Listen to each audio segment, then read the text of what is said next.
Today we have some never before seen images of John Mayer's born and raised in Paradise Valley era amp rig, specifically his Alessandro cabinets. Now, these images were posted right from Alessandro on Instagram, and it's a really cool look at just his cab rig specifically as part of that phenomenal amp rig in that era around 2013, 2014. Today we're going to go over some details as well as some background information on his amp rig during that era.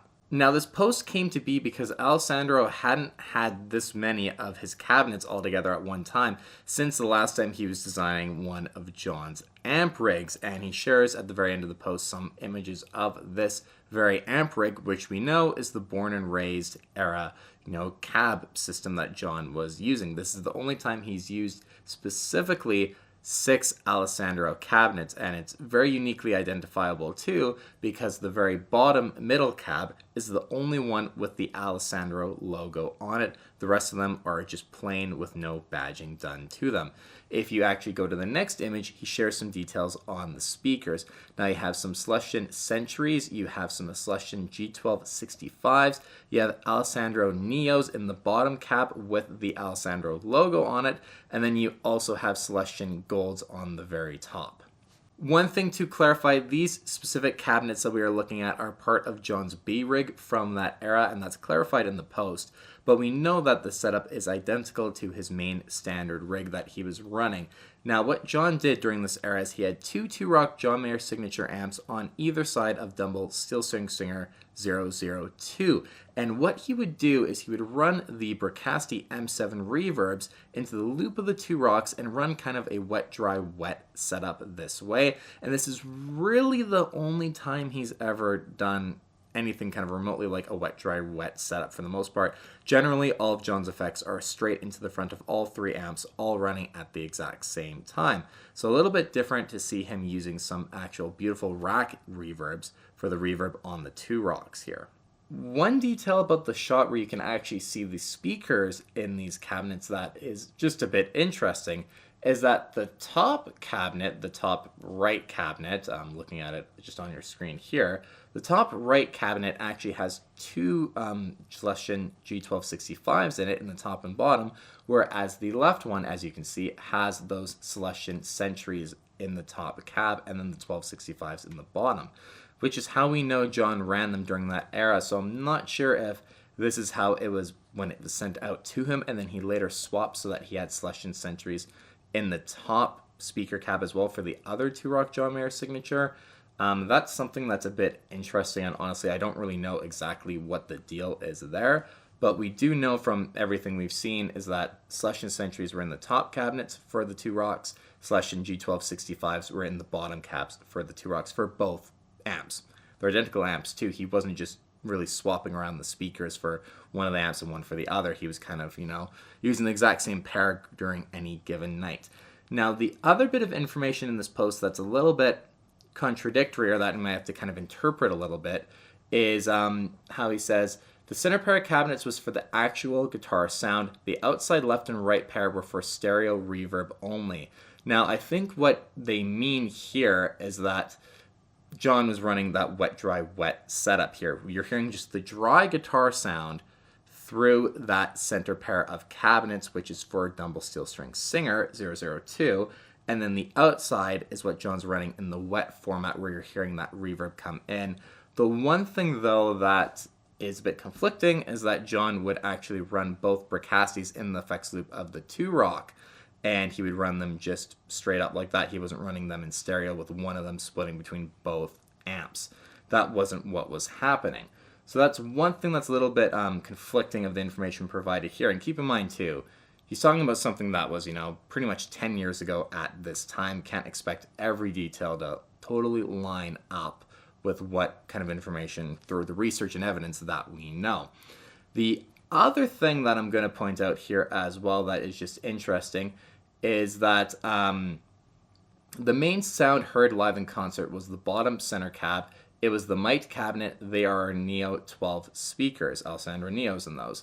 And that is true, but John would swap to the Celestion Golds depending on the show. We actually have a shot you guys are going to see here. One example of John actually using the Celestion Golds mic'd up for the show. So they weren't always the Alessandro Neos that were used and heard in concert as the Dumble sound for that era. Now, it was more times than not the Alessandro Neos were the ones that were being mic'd, and you could tell because majority of the footage we have is him using the cab that has the Alessandro badge on it, which is one that has the Neos.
Thank you.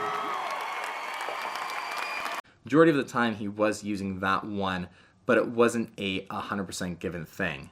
He definitely did use those Celestion Golds, a handful, or not a handful of times, more than a handful of times during that tour. Again, John likes to kind of experiment with different cabs and different speaker combinations, mainly on given night, depending on the venue. So you can never for sure say in a setup like this, at least during this era, that he was always using X speaker every single night. It doesn't quite work that way. Now, in my opinion, the Celestion G12 65s are just fantastic sounding speakers. They're what even are in, the JMod cabinets. That's what they came with as well. They're very great speakers, especially for, kind of the John Mayer thing. And then, of course, Alessandro Neos, too, are fantastic sounding speakers. I've never personally played a pair, but, come on. These speaker cabinets are just gorgeous. I think out of all the kind of speakers that John has used over the years, mainly talking about Two-Rock, certain Dumble ones, of course, I guess, but mainly the Two-Rock, the Alessandro, and the PRS ones. The Alessandro ones are the best looking by far. They're just super classy, super clean looking, and no coincidence. I'm a bit biased in thinking that too, because all of my favorite Mayer performances pretty much include the Alessandros as part of his rig. I definitely would love to get a pair of Alessandros at some point in the future, just to kind of try them out, as they're a bit physically smaller too than something like the JMod 212. They're actually physically a bit of a smaller cabinet as well. I have a few friends who own them, and every time I see them send pictures of their rigs, I'm just like, those are gorgeous. Those are just absolutely gorgeous cabs. So just a massive thank you to Alessandro for actually posting these photos of John's rig. It's really unique to get to see this different perspective of the cab set up for his amps from that era in this way, when it was actually, at Alessandro before being sent to John. Again, the one thing I just will, have to restate is that take what was said on the details with just a little bit of the knowledge of this was 10 years ago, and we do have some conflicting information on the exact details of this, or just, the way we interpreted the wet, dry, wet aspect of the rig. But yeah, it'd be amazing if Alessandro could share details of John Mayer's Battle Studies era rig, for example. I think that would be really cool, and always a real treat to hear details like this, and from the builder themselves, obviously. Yeah, really awesome. Again, these Alessandro cabs are just fantastic. They're gorgeous, and definitely my favorite cabs. And you can, of course, order these cabinets from Alessandro. They're definitely not cheap. I don't know exactly how much they run, but they're not going to be cheap. But if you're really after this vibe and this look and just want like a really insanely well-built, great-sounding speaker cab, especially for the Mayer thing, you can't go wrong with Alessandro cabs. That is for sure. So you guys, hope you enjoyed this video. Again, just a really great look at John's rig from one of everyone's, I think, favorite eras, let's be honest. The Born and Raised era is just something about the sound from that era. You know, John was using a ton of Strats back then too, which is just a bit of a different vibe than the Silver Sky, obviously, especially the vintage ones or the ones, you know, the Gold Leaf would come out for Vultures, right? Especially guitars like that you could almost tell what song he was going to play by which guitar he brought out. If he brought out the Monterey, you were like, oh, is he going to play Waiting on the World to Change, for example? You know, you just could kind of guess at that point, and just, you know, knowing that different guitars with slightly different properties to them, different pickups, everything, you know, it just was a bit of a different vibe back then. And I always look back on that era with, you know, very fondly. It was really great. And every era was great, but, you know, this one was special for sure. And the Alessandro cabs are always just a vibe. Yeah, I got to get myself a pair of those eventually for sure. So guys, again, thanks so much for watching today's video. Hope you enjoyed it. Until the next one, you guys, please hit subscribe if you haven't already and are enjoying this content. You're still going to get recommended my content no matter what, even if you aren't subscribed. And it's not going to change the amount YouTube recommends it to you either by hitting subscribe, but it helps my channel out, helps it grow to new people who haven't seen the content, and just lets me know I'm doing a good job as well. So please consider that if you haven't already. Please give the video a thumbs up for seeing some wicked shots again from Alessandro. And until next time, you guys, thank you as always so much for tuning in and watching. Take care. We'll see you on the next one. Anyway, go ahead and click the subscribe button if you like what you see.